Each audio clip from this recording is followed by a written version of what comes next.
High বন্ধুরা, learn to work চ্যানেলে তোমাদেরকে স্বাগত। আজ তোমরা শিখবে আরও একটি ভিন্ন ধরনের হ্যান্ডব্যাগ তৈরি। ব্যাগটি ভেলভেটের। আমি তোমাদেরকে খুব সহজে ব্যাগগুলি তৈরি করে দেখানোর চেষ্টা করি। তোমরা এই ব্যাগটি তৈরি করা দেখো, ভালো লাগলে চ্যানেলে ভিজিট করে আরও ভিন্ন ধরনের ব্যাগগুলি তৈরি করা দেখতে পারো। আর চ্যানেলে নতুন হলে বা এই রিলেটেড আরও ভিডিও পেতে আমার এই চ্যানেলটিকে সাবস্ক্রাইব ও শেয়ার করে পাশে থেকো। চ্যানেলটিকে বড় করার জন্য তোমাদের সাপোর্ট অবশ্যই দরকার।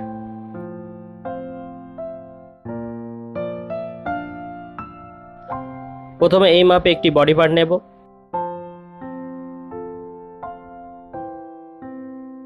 তারপর পার্টটিকে সমান করে ধরে 4 ভাঁজ দিয়ে নেব। তারপর পেন্সিল দিয়ে একটি বাঁকা দাগ দিয়ে নেব, মানে রাউন্ড শেপে। তোমরা যারা এক্সপার্ট আছো তারা দাগটি নাই দিতে পারো। তারপর ওই দাগ বরাবর কাঁচি দিয়ে কাটিং করে নেব।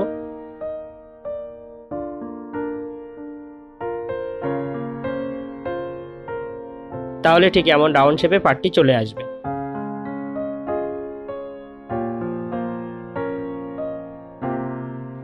তারপর পার্টটিকে আবার 4 ভাঁজ দিয়ে মাঝ বরাবর পয়েন্ট করে নেব।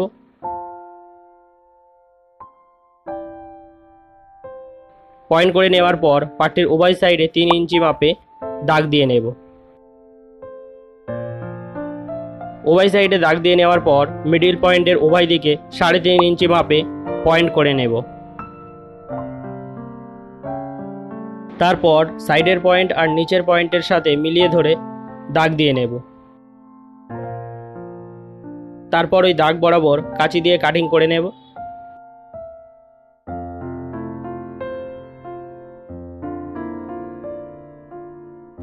উভয় দিকে কাটিং করে নেওয়ার পর ঠিক এমন দেখতে হবে।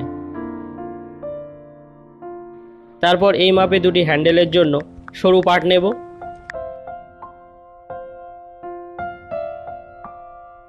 এবার পার্টটিকে এমন 3 ভাঁজ দিয়ে একটু সাইড চেপে সেলাই দিয়ে নেব, যাতে ভিতর দিয়ে বিট বা তারটি ঢোকানো যায়।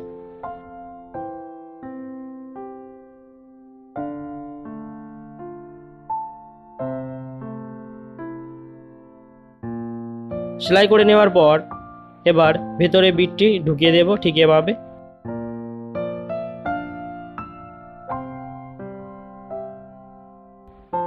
বিটটি উভয় দিকে 1/2 ইঞ্চি করে ছোট রাখতে হবে।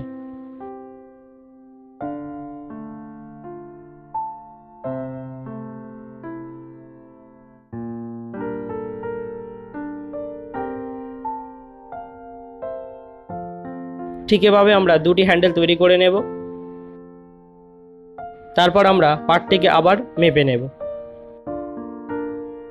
মেপে নিয়ে ওই সমপরিমাণ চেন নেব। চেনটি একটু বড় নিলেও অসুবিধা নেই। এবার পার্টটির উভয় দিকে এভাবে ভাঁজ দিয়ে মাঝ বরাবর পয়েন্ট করে নেব। তারপর ওই পয়েন্ট থেকে উভয় দিকে 1.5 ইঞ্চি মাপে দাগ দিয়ে নেব বা পয়েন্ট করে নেব। পয়েন্ট করার কারণ হলো হ্যান্ডেলটি ওই পয়েন্টের বাইরে বসানোর জন্য। এবার আমরা বডি পার্টটির সাথে চেনটিকে এভাবে উল্টো করে ধরে সেলাই করে নেব।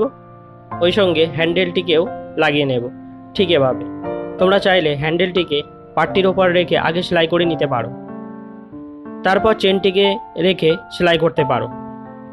যেমনটা তোমাদের সুবিধা হয় করতে পারো।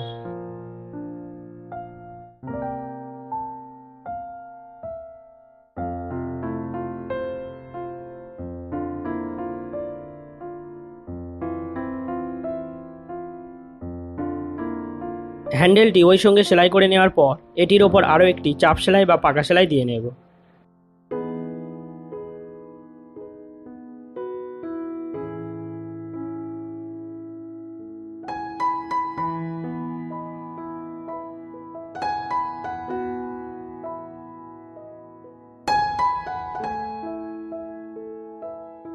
ঠিক এমন দেখতে হবে।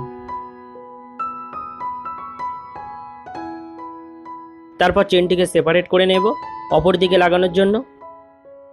চেনটি যদি বেশি হয় তাহলে আগের চেনের সাথে মাপ দিয়ে নেব এভাবে। তারপর ওই অংশটুকু বাদ দিয়ে আমরা সেলাই করে নেব। ওই একই রকমভাবে হ্যান্ডেলটিকে একসঙ্গে ধরে সেলাই করে নেব। তারপর চাপ সেলাই দিয়ে নেব।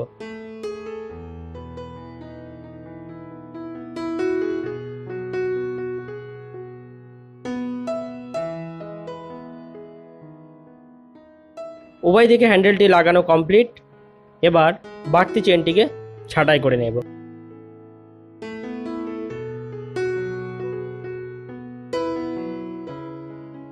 ছাঁটাই করে নেওয়ার পর এবার একটি রানার নেব, তারপর ওই রানার দিয়ে সেপারেট চেন দুটিকে যুক্ত করে নেব।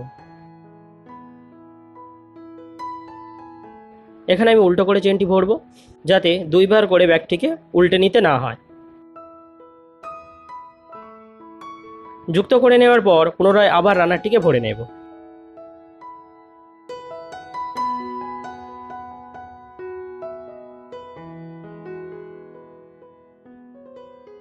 রানারটি ভরে নেওয়ার পর এবার উভয় সাইডে সেলাই করে নেব সমান করে ধরে।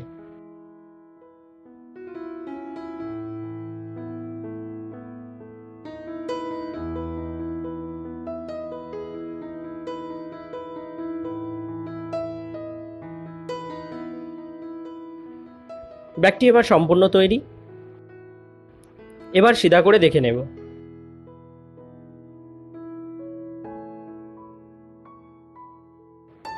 ঠিক এমন সুন্দর দেখতে হবে। আমি যতটা পেরেছি তোমাদেরকে সহজভাবে দেখানোর চেষ্টা করেছি। যদি কোথাও অসুবিধা হয় তাহলে ভিডিওটি শুরু থেকে আরও একবার দেখে নিও। তারপরও যদি অসুবিধা হয় তাহলে কমেন্টে জানিও। আর যদি ভিডিওটি ভালো লেগে থাকে তাহলে লাইক, কমেন্ট ও শেয়ার করতে ভুলো না। সঙ্গে সাবস্ক্রাইব করে নোটিফিকেশান অন করে রাখো পরবর্তী ভিডিও পেতে। ভিডিওটি শেষ পর্যন্ত দেখার জন্য ধন্যবাদ।